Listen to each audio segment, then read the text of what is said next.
In 2002, Real Madrid won the European Cup for a record 9th time. In the decade since, one manager has dominated European football. Few Real fans would have imagined they would still be awaiting their coveted 10th European crown.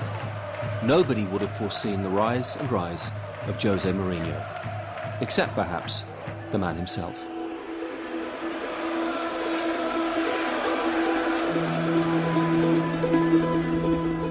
Please don't call me arrogant. Bloody hell.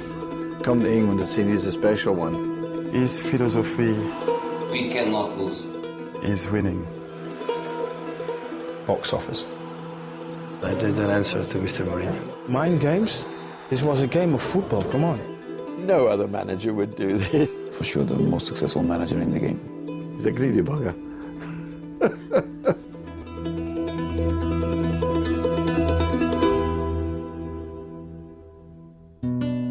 Let's go. Good to see you. How are you? Very good.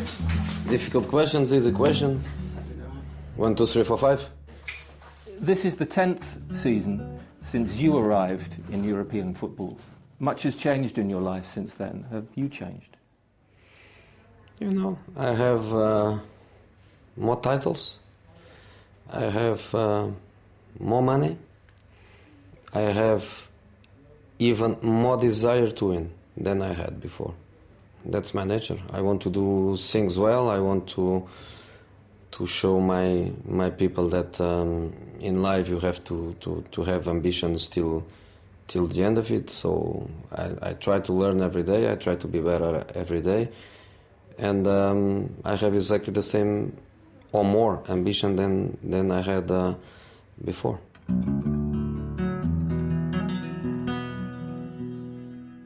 He's won 2 European trophies, won UEFA, he's won the leagues, he's done it all. So there's absolutely no weakness there. There's no area in which you say, what is he weak? Is he weak at something? Yeah, I can remember meeting Jose for the first time. It was when I flew into Lisbon to take up my job with Sporting Lisbon. I was met at the airport by the president of Sporting, who couldn't speak a word of English. I couldn't speak a word of Portuguese. And he brought along a bright young lad called Jose Mourinho, who said who he was, what he was, and that he was to be my interpreter. Remate, boa defesa. Bom pass, Rui Barras, segundo goal, jogo acabou. Good-looking guy. Told him not to stand next to me too many times. I knew he was keen, and I knew at one time he would leave me. But I didn't at the time think, you know, that he would become a great.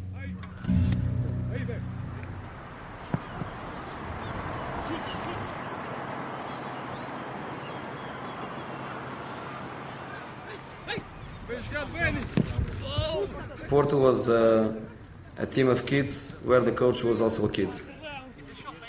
75% of the players were Portuguese, and the coach was somebody that nobody knows in Europe. It changed the way that Porto behaved and Portuguese football behaves, because it was something completely different to what was installed before. And I think Portuguese football, you know, has a tremendous depth towards what he left over there. When I arrived, I told him the first day that we are going to be champions. I could feel that with our quality, we could dominate. I have to say that at this moment, if I am sitting here, it was because, you know, Jose changed the legacy of Portuguese football. In 2 seasons, Mourinho turned Porto into not simply the best club in Portugal, but Europe's dominant force. Their methods did not amuse everybody. Well, it's just a diving to do. I mean, they do. In 2004, management's most precocious talent faced the most formidable opponent. And a little spat with him at the end of the game, because I thought that the goalkeeper dived when Roy Keane got sent off. I've seen it before from this team, and it's not acceptable. And I said that to him, and he looked at me as if I had horns in my head. I don't think it's fair, really. I don't think it's fair. When I saw the video replay, I was really totally wrong because Roy definitely done the goalkeeper. It's not true that the Portuguese player is an actor. So what is the problem? A cultural problem? A result problem, I think. We play without the pressure. We play without the responsibility. Tonight we sleep with some dreams. If the two managers have their differences, it's maybe because they are very different men. Manchester United appeared to have solved their problem until the second minute of added time. Now or never for Porto. It's been turned in by Costinha. A pivotal moment in Mourinho's career, followed by the first defining image. Jose Mourinho may well have the last word. When they came to Old Trafford and knocked us out in his celebration, it's an impact on your team. You know, you saw the celebration, they all rushed to that corner flag that night. The players are heroes. They were not afraid of this wonderful atmosphere. And I think we deserve it. I congratulated them after the game, and since then we've gone very well. And Sir Alex Ferguson? He only told me congratulations, and for me is enough. 3 months later, Porto would win the most one-sided Champions League final of the decade. He will come to England as the manager of the European champions. Roman Abramovich had seen something he rather liked. It's the time for people to stop to speak about my past and to start to speaking about my recent past, because I did what almost nobody did it.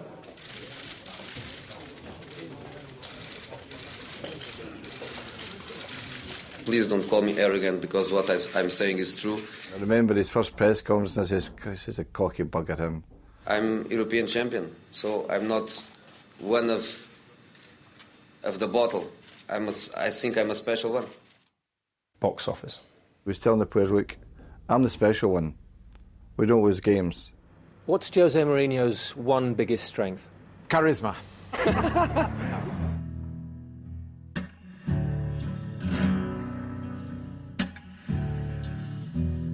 I went through many experiences in football in difficult atmospheres. I never found cannibals in the stands, only noisy people. Cannibals eating players I never saw, but I saw a stadium where the crowd scored a goal. In the soccer tribe, what would Jose Mourinho be? He'd be a witch doctor. Because managers have to work magic. All their influence has to be through their personality, through their knowledge, their skill, but above all through their charisma. I would compare Mourinho's impact on English society, if you like, with Brian Clough. Good managers make good sides. I haven't seen anything like it since Brian Clough. There's no such thing as a side making a manager. I have to defend what is mine. And the Champions League is mine. We all like to be liked. And yet show me somebody who's liked by everybody and I'll show you somebody who's wrong. Why should I comment John Cruyff? Who is John Cruyff in this game? When you listen to him giving an interview, you realize that here is a man who is thoughtful, but fearless. I think it's time to stop to criticize Bolton for playing direct football. Why? Because Liverpool play more direct than Bolton. He speaks as he feels, and he makes comments that other managers wouldn't dare to make. I wouldn't change the squad, and I wouldn't change the journalists in the press. When he was dying, Brian Clough said, I rather like this Mourinho. He's a good-looking chap. He takes after me. We have top players. And I'm sorry, I'm a bit arrogant. We have a top manager. And confidence he gave to them about him in his first press conference, because they must have been sitting saying, bloody hell, you know, come to England as only a young man and saying he's a special one. But what I think it did was it told all the players that he had the belief they was going to win the league.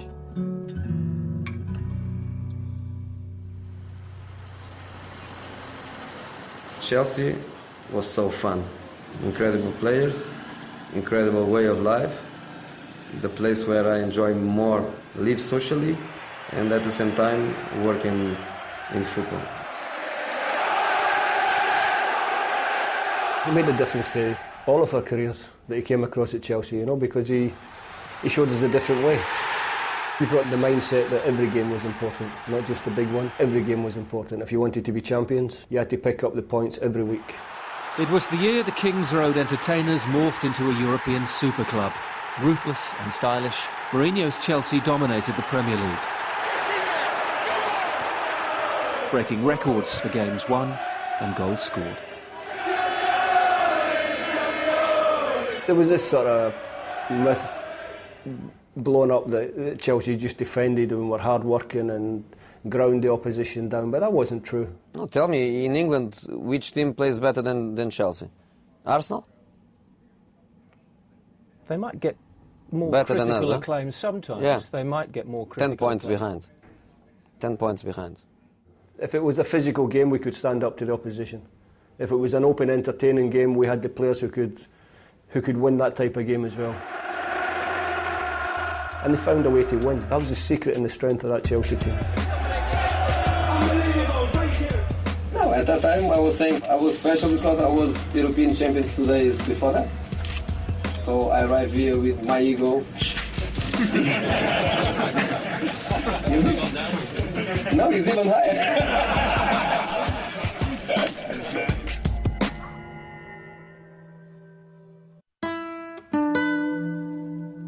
I never run away from responsibility. I never run away from pressure.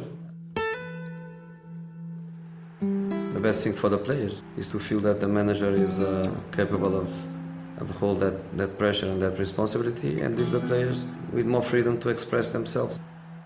Is he prepared to do almost anything to win? He is, yeah.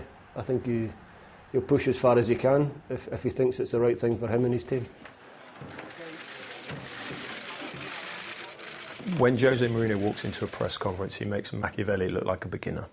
Frank Rijkaard, history as a player cannot be compared with my history, because his history is fantastic and my history is zero. The science of destabilizing your opponent is central to just about everything he does. My history as a manager cannot be compared as Frank Rijkaard's history, because he has 0 titles and I have a lot of them.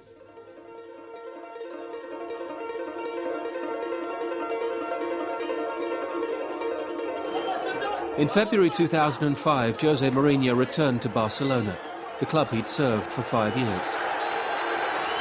Barcelona's huge media entourage swarmed around him. Most still referred to him as the translator.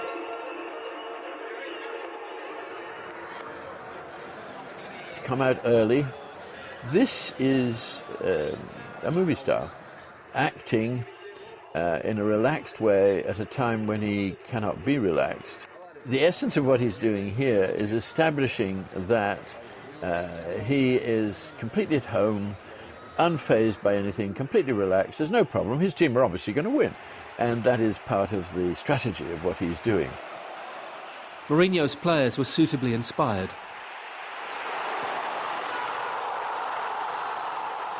Until Didier Drogba was sent off early in the second half by referee Anders Frisk. Not for the last time, Mourinho would have to combat Barcelona with 10 men. Frank Rijkaard's side recovered to hold a 2-1 lead for the return leg. But the real story of the night was about to break. We will be submitting an official report to UEFA about an incident that occurred at half-time. I saw something happen in the tunnel that I thought was wrong, and I reported it. There's a rumour, Frank, that the referee Anders Frisk and you talked at half-time. It isn't true. And if people are creating these rumours, then almost, I want to say, that's not the correct attitude after a game. Obviously, I haven't spoken about it much since. I was the person who saw Mr. Rijkaard go towards the dressing room area. It was part of a strategy to do two things, to destabilise Barcelona and to build the stockade mentality within Chelsea. The only mistake I made was that When he disappeared from my view, I thought he was in the referee's dressing room, but I think there's a little corridor about 3 yards before you actually get to the referee's dressing room. I just reported honestly what I saw. I don't know what he's doing in England. If he is doing mind games, so be it. But this was a game of football, come on. And as Frisk received death threats, UEFA's head of referees condemned Mourinho. The enemy of football. Chelsea were found guilty by UEFA of bringing the game into disrepute, and Mourinho was banned for 2 games. By then, Frisk had decided never to referee again. Chelsea are through! Can anyone stop Jose Mourinho now? And Mourinho had enjoyed the greatest European night of his Chelsea career. I think that everyone has his form of motivating his team. But if you are accusing people who are working seriously and honestly, I think that's a bad thing. So he has to get it back. He has upset a lot of people with his confrontational style, with his abrasiveness. Do you feel sometimes he's ever overstepped the mark with that? I don't think you can change what you are. I think what you are, you are. So there's no point in changing that. And if he's got that abrasive tone to his management style, it's only helped the teams he's managed. The most difficult thing we did, in my opinion, prove to ourselves and show Barcelona we can be better than them.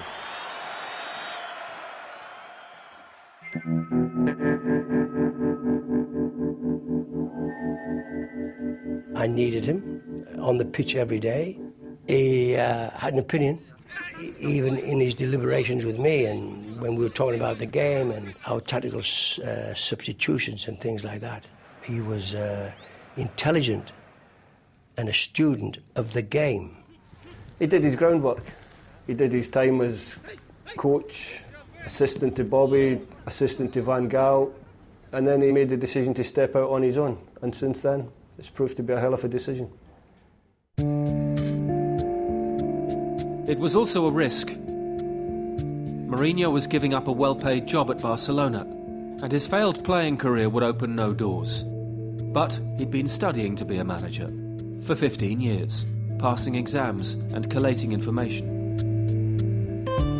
The out-of-work coach spent the summer of 2000 transforming his notes into his own Bible, rewriting the rules of engagement for the 21st century coach. He was a person coming out of a completely different education. Changed the way people train, changed the way people spoke about the game. He had that confidence, he had that superiority. I used to send him sometimes on missions, scouting missions. He brought back the best tactical and appreciation of how our opponents played that I've seen. His attention to detail is meticulous. He couldn't give enough information to his players. His training sessions were detailed and they moved quickly, didn't allow the players to get bored. Mourinho scientifically devised a training method. In his 2 prime seasons at Chelsea, they were out of the blocks like Usain Bolt. And that doesn't happen by accident. I thought it was all in the hop. In the first 2 years, exactly that's what happened. And we were playing catch-up all the time. Jose hits the ground running. It's extraordinary. He always wins trophies. He is remarkable, and that places so much pressure on other coaches, because if they plead for time, their chairman can look at them and say, well, look at Mr. Mourinho. You must work hard and well, because many people work hard and not well.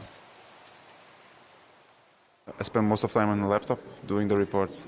So, for this gentleman here, so I think he has to be satisfied with the work, so I try to do it the better way I can. His football knowledge was so tremendous that, he was able to inspire all kinds of managers, to succeed the way he was succeeding. I was doing a very nice interview, and now they're trying to cut my jaw.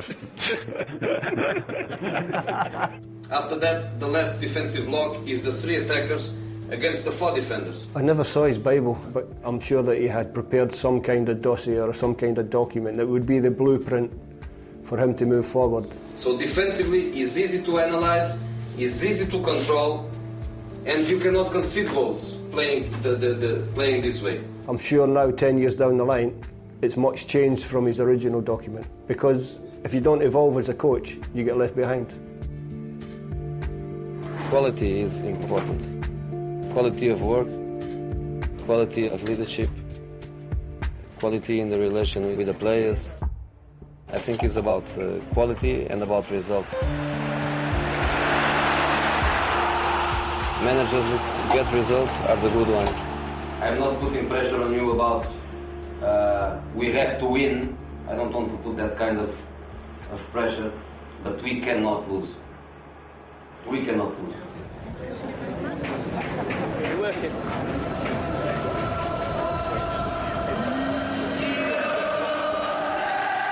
If one club was kryptonite to Chelsea's Superman, it was Liverpool. Gerrard with space, helped in towards Barros, he's beaten Chip to it. They didn't score. The goalkeeper made contact, Luis Garcia was it across the line, goal! I will say this for all my life. There are certain highlights of your career that you never forget. So I never forget the goal nobody saw.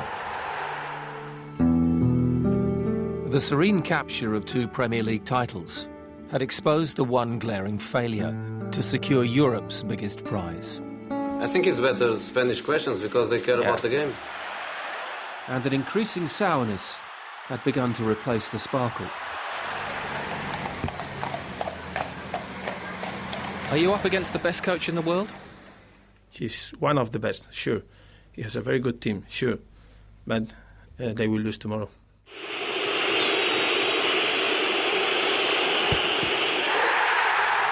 Rafa Benitez was right. And just what that will mean for Jose Mourinho, the headline writers will tell us soon enough. Mourinho would complete his domestic trophy collection with the FA Cup, but the end of his English affair had almost been reached. There's no doubt about it that he found the cluttered hierarchy of the club impossible to work with.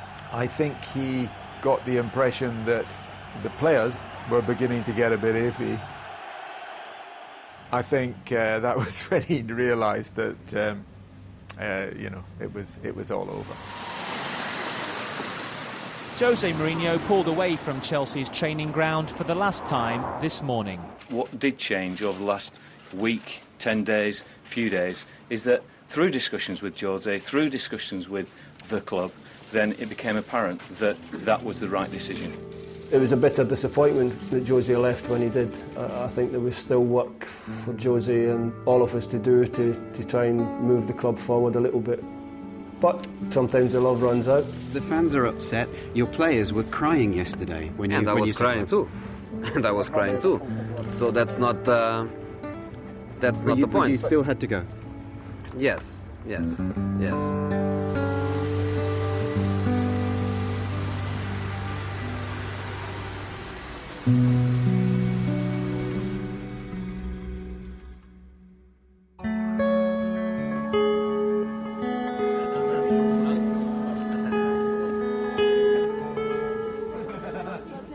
Italy, I cannot say fun. It's difficult. It's really difficult, and every match is very tactical, and every match is a huge challenge to a coach. So to go there and to do what nobody did in the history of Italian football, which was win the treble, is something I cannot forget. Why did you appoint Jose Mourinho?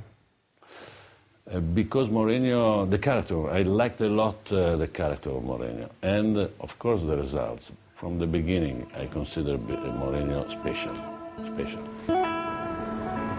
It shouldn't be understated, the ability to take a team out of Serie A at that time, when it was probably at the lowest ebb ever.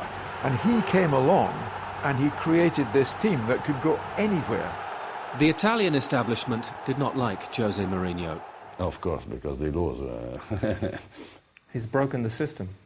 He's broken the system, but also because Inter wins, and that is something not really acceptable.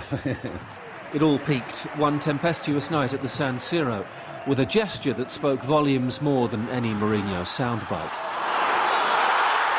The Italian Referees Union threatened to go on strike before Mourinho was banned for 3 games.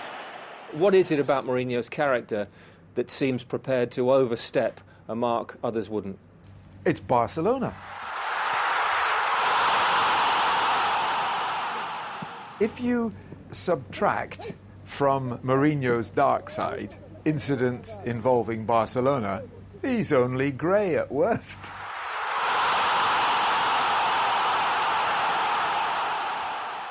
We had to face again the situation of play against them with 10 players. I think you could get the finest psychologist from Oxford University and get him or her to analyse Jose Mourinho's extraordinary relationship with Barcelona Football Club. Barcelona wants to be the best team on the pitch. Chelsea wants to be the best team on the pitch. I hope the referee wants to be the best team on the pitch. He perceives that, you know, they look down on him. So I'm sure there is an element of wanting to prove his former paid masters wrong. I always believe in success, and the reason why I left was because I believe I could have a good future as a manager. When Jose Mourinho was a translator here, did you see him becoming the great manager he is today? No. I have to say that if in that time I would see this talent, I would go to the president and say, "Oh, keep going here because this guy is good." In fact, 6 months after he left Chelsea, Mourinho held talks about becoming the next manager of Barcelona. He made a brilliant presentation to Barcelona's then sporting director, Txiki Begiristain. He thought that he could be the Barcelona manager. He kind of approached Barcelona if there was a possibility. And I think all that built up in him. And obviously, whenever he plays against Barcelona, he probably thinks he has to prove himself. Mourinho's refusal to soften his abrasive style was the stumbling block. Instead, Barcelona would appoint a man fully ingrained in their more-than-a-club tradition. Thank you, sir. Are you ready? Yeah, I'm ready. 2 years later, Mourinho and Guardiola faced each other as managers in the last 4 of the Champions League. The semi-final tilts Mourinho's way. Mourinho's Inter had won the first leg 3-1. We have the dream to play the Champions League final. For Barcelona, it's not a dream. It's an obsession. There is a difference between a dream and an obsession.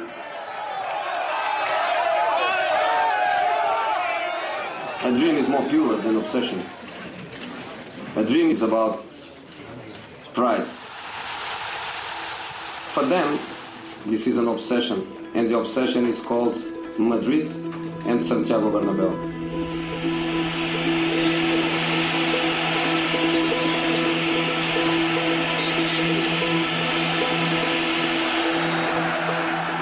Most of the teams, they don't know how to play against Barcelona. To play against a big team like Barcelona, you have to know exactly the qualities they have and exactly what you have to do. His philosophy is that you may have to play against a team who are better than you, but you have to find a way to win the game. And sometimes you have to accept that you're playing against a better team. Yes, better team, but not meaning the winning team.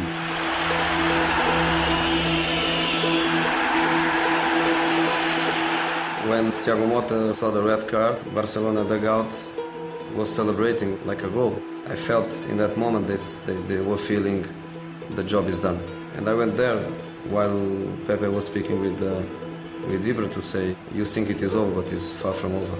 Maybe to motivate myself, maybe to tell them it's not like we think it's going to be. To play against Barcelona for an hour with 10 players in a Champions League semi-final in a stadium where 100,000 people was playing was an incredible achievement for us. We did it, in my opinion, a brilliant way. Inter Milan will go to Madrid, and Jose Mourinho's moment has come again. Barcelona have mocked him, now they fall to him. Once Once upon a time they called you the translator here, but is this one of your proudest moments as a manager? Yes. Is the most proud? Yes. Yes, I won UEFA Cup final, I won Champions League final, I won big matches, I had great moments in my career. And this one is the best one. Jose Mourinho talked about Barcelona having this obsession to go to Madrid and that maybe that would undermine Barcelona. Was he correct? No, I didn't answer to Mr. Mourinho. What about the way that the sprinklers came on at the end? Did you see that when your players were celebrating? Barcelona put the sprinklers on. They got a bit wet. But to clean our blood, because they left the skin, so we needed some water to clean the blood. My players left blood on the pitch.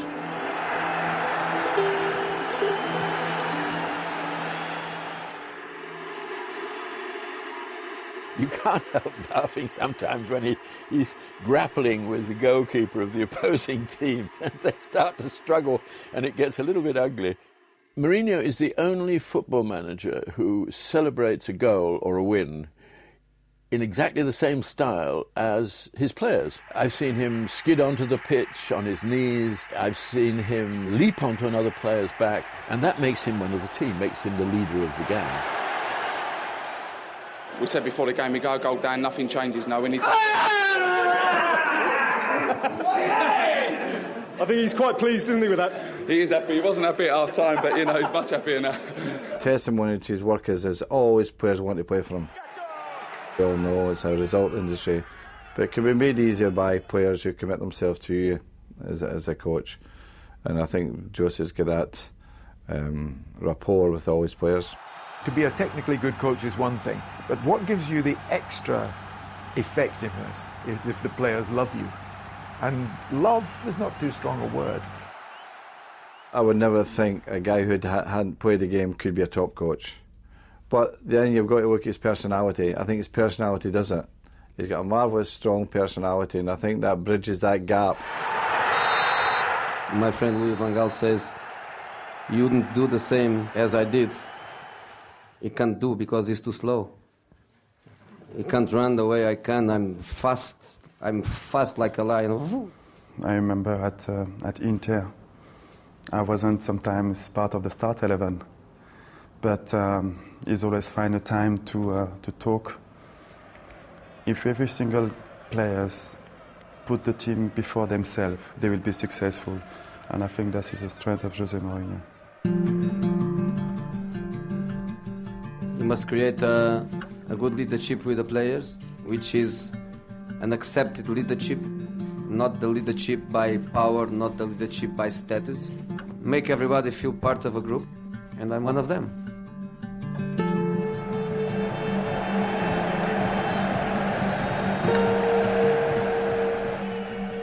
Why should one man be able to change the mentality of a whole team? Because he wins. He convinced the player that match by match we were better and better. Now Snyder, back into Milito. Chance for Inter Milan. Milito! Don't forget, English and Italian soccer, they've been competing in European trophies for many, many, many, many years. Diego Milito, fantastic run. Oh, wonderful goal! No one's ever won a treble, either of these countries, until Inter did it and we did it. The last minute when you feel you are European champions, the joy of the players, of the fans, of the president, being this match, the last one with Inter Milan, is even more emotional. History for Inter Milan, the first Italian treble winners.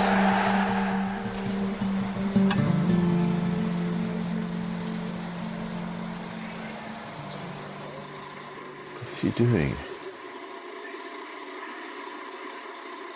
This is a man who is no longer acting. I know he knows there's a camera there, but there's something about this that is movingly genuine. His bond with his players is extraordinarily emotional, and it works both ways. They feel a love for him that I've not heard expressed about any other managers. I was crying because I was saying goodbye. Lots of players, the last part of their career, probably with the last chance or one of the last chances to win that competition. It was an incredible night for me, probably one of my best nights in football. I think it's the best way to leave a team and to leave a job is to live that way, win the Champions League and leave. Jose Mourinho was named FIFA Coach of the Year for 2010. UEFA awarded him nothing.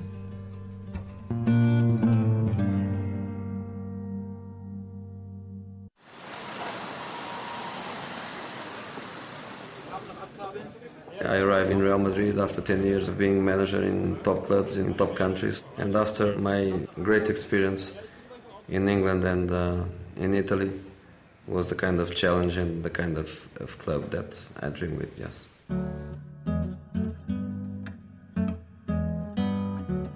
The first thing to be said is it gave him a chance to have a go at Barcelona, to borrow a phrase, to knock them off their perch. They have gone for this Galactical thing. It seems to be an important part of how they view their club. I don't think that sits well with Jose. You know, I think he prefers his own work ethic to be the shining light of the club. The objective is not to coach Real Madrid.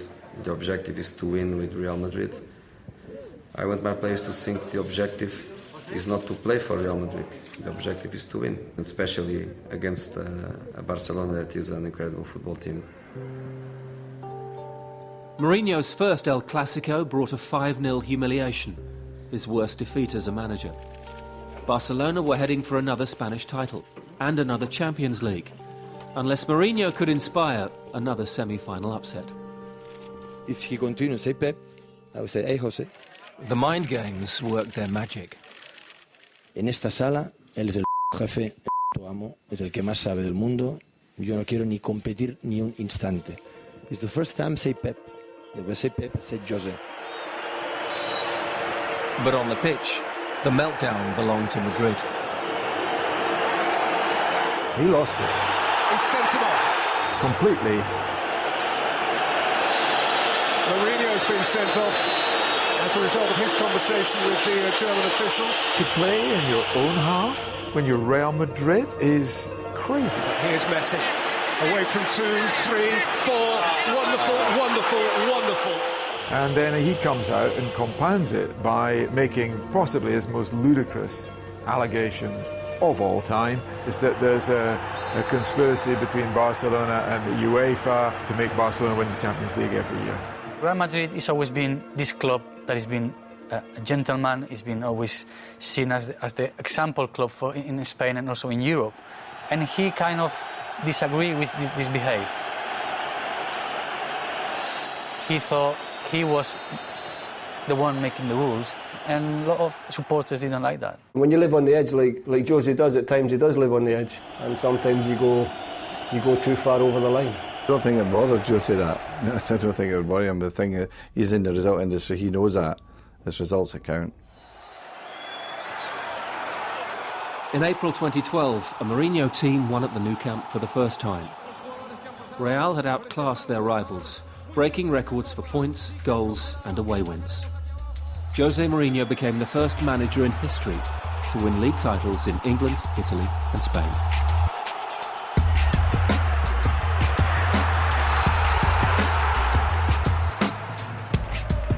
He's basically said, this is our 11, that's your 11, we'll play you at football and see who wins, and it's working much better. It has got the Galacticos, but it's not overloaded with them, and there is a work ethic there that transcends itself to a successful team. And I don't think Real Madrid have always had that in the last 15 years. Hello.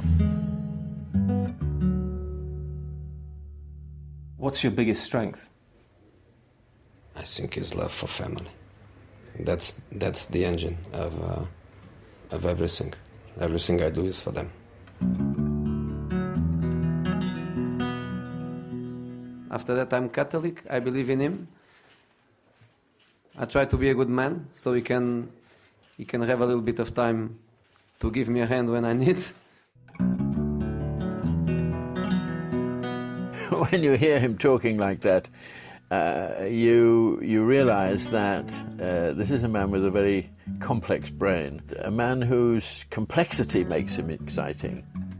What about the way that the sprinklers came on at the end? Did you Yes, see that when your players were interesting. celebrating? Barcelona put the He's sprinklers on? thinking very hard. To clean our blood. He never relaxes during these interviews. His eyes are doing these lateral movements. His whole life somehow comes to a peak at these moments. Blood on the pitch. Is Jose Mourinho the manager, as opposed to Jose Mourinho the person? And they are two different people. I never found him arrogant. He came in with a personality, and it was just a personality. I think he's very self-confident. He has a lot of self-belief. Nobody asked me my team. Do you want to know my team tomorrow? So why don't you ask me? What's your team tomorrow? It's too late. I'm sorry. The boasting of Mourinho, I'm the special one, is a kind of joke. It's not to be taken seriously, and anybody who does take it seriously is missing the point. Why do you think Chelsea have suffered so much since you left Stamford Bridge? Because I left Stamford Bridge. No, I'm joking. Is the man you share a glass of wine with after the game the same man as the one? No. It's definitely not. There's a definite difference there. I mean, when he comes into my office and he can take a joke against himself. That's what I like about him. You know, I give him a lot of stick. You know, I give him plenty of stick, and he laughs it off. You know, no, he's got a good personality for that kind of thing. If you ask my wife or my kids if I'm the bad guy or the good guy, they will say I'm the number one guy in the world. I agree. Everything was very, very, very fast for me, but I can cope with that. I don't change because of that success. What keeps you awake at night? Nothing. I sleep perfect.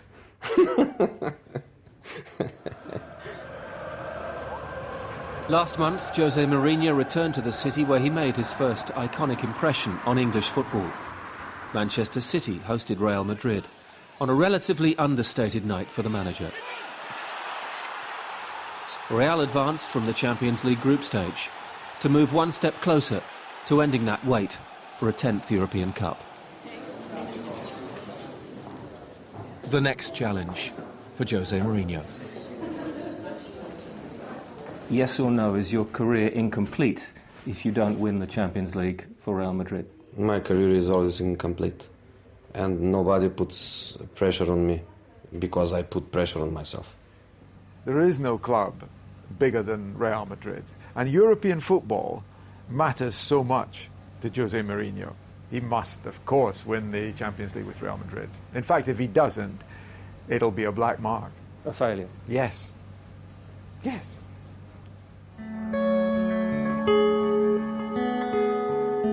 If Jose continues the route that he's taking at this time, he will continue to win. He will continue to win in different countries, and he will continue to win the major competitions in the world. Yes or no, will you manage in England again? For sure. For sure. In my whole career, everything was perfect. The only thing I didn't, and I hope I can do it one day, is to win a Champions League for an English club.